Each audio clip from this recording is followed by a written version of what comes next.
Welcome back to my channel quiz সমগ্র। রক্তে চিনির পরিমাণ বৃদ্ধির কারণ কি? ইনসুলিনের অভাব। জাহাঙ্গীর পূর্ব নাম কি ছিল? সেলিম। শাহজাহানের সমাধি কোথায়? উত্তর আগ্রায়। বাবরের সমাধি কোথায়? উত্তর কাবুলে।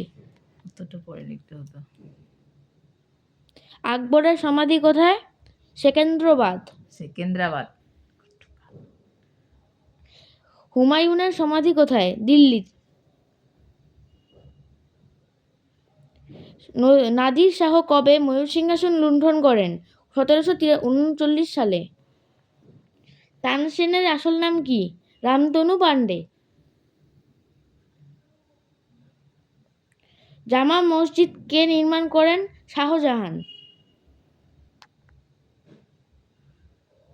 পশ্চিমবঙ্গের একমাত্র মহিলা রাজ্যপাল কে? Padmaja Naidu. Thank you for watching. Please like, share and follow.